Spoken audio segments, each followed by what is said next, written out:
தமிழர்களின் number one choice Tamil matrimony.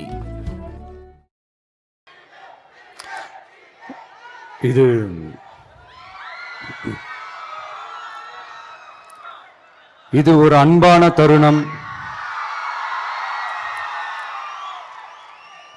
அழகான தருணம். அன்பும் கருணையும் தானே எல்லாத்துக்குமே அடிப்படை. இது ரெண்டுமே இருக்கிற மனசு தானே தாய் மனசு. நம்ம தமிழ்நாட்டு மண்ணும் அப்படிப்பட்ட ஒரு மண்ணு தானே, தாய் அன்பு கொண்ட மண்ணு தானே.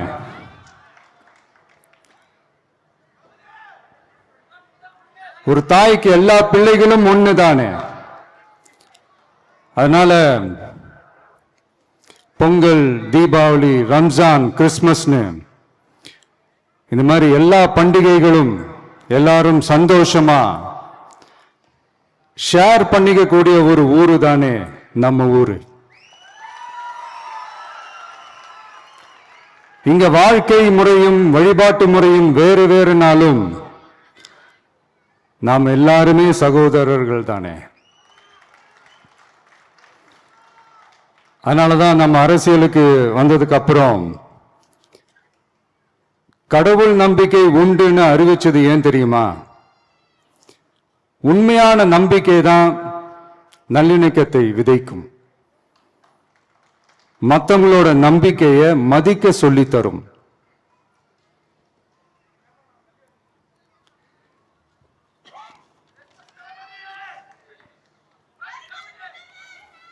எஸ், அப்படிப்பட்ட ஒரு நம்பிக்கை இருந்துட்டாலே போதும், எப்பேற்பட்ட ஒரு பிரச்சனைகளையும் ஜெயிக்கும். அது மட்டும் இல்ல, அப்படிப்பட்ட அந்த நம்பிக்கையோட ஸ்ட்ரென்த்தை பத்தி சொல்றதுக்கு பைபிள்ல நிறைய கதைகள் இருக்கு. அதை படிக்காதவங்க படிச்சு பாருங்க. அதுல குறிப்பா உன்னை பத்தி சொல்லணும்னா, ஒரு இளைஞனுக்கு எதிரா தன்னோட சொந்த சகோதரர்களே பொறாமைப்பட்டு அவனை பாழும் கிணத்தில் தள்ளிவிட்டு அதுக்கப்புறம் அவர் எப்படி மீண்டு வந்து அந்த நாட்டுக்கே அரசனாகி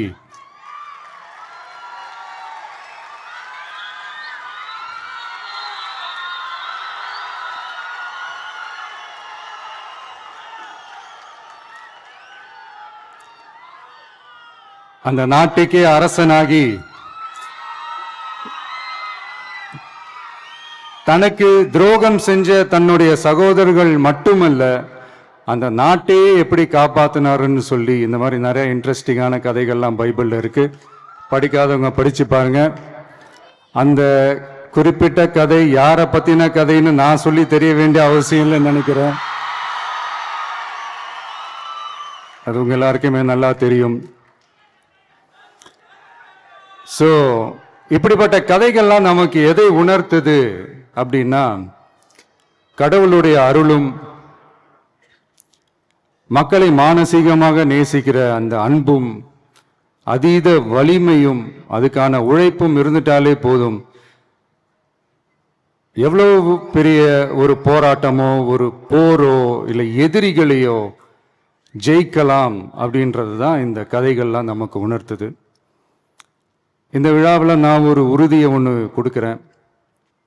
நாமளும் தமிழக வெற்றி கழகமும் சமூக சமய நல்லிணக்கத்தை பாதுகாக்கிறதுல 100% உறுதியா இருப்போம். அதுல எந்த விதமான ஒரு காம்ப்ரமைஸும் இருக்கவே இருக்காது. அதனாலதான் நம்மளுடைய கொள்கைகளுக்கு மதச்சார்பற்ற சமூக நீதி கொள்கைகள்னு பேரு வச்சதே இந்த உறுதினாலதான். கண்டிப்பா ஒரு ஒளி ஒன்று பிறக்கும். அந்த ஒளி நம்மளை வழி நடத்தும். இங்க வந்திருக்கும் அருளாளர்கள், அன்பர்கள் அனைவருக்கும் என்னுடைய கிறிஸ்துமஸ் நல்வாழ்த்துக்கள். அனைத்து புகழும் எல்லாம் வல்ல இறைவனுக்கே. Praise the Lord.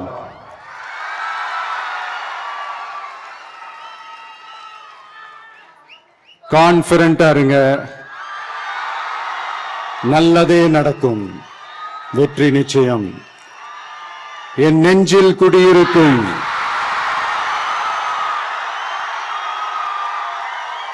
உங்கள் அனைவருக்கும், என்னுடைய தோழர்கள் தோழிகள், இந்த கிறிஸ்துமஸ் ஃபங்க்ஷனுக்கு வந்திருக்கிற மேடையில் அமர்ந்திருக்கும் என்னுடைய எல்லா சீஃப் கெஸ்டுகளுக்கும் எங்க ரிக்வெஸ்டை ஏத்துக்கிட்டு நீங்க இந்த ஃபங்க்ஷனுக்கு வந்து கலந்துகிட்டதுக்கு ரொம்ப ரொம்ப ரொம்ப நன்றி. தேங்க்யூ. எல்லாரும் இருந்து சாப்பிட்டு போங்க. Thank you so much.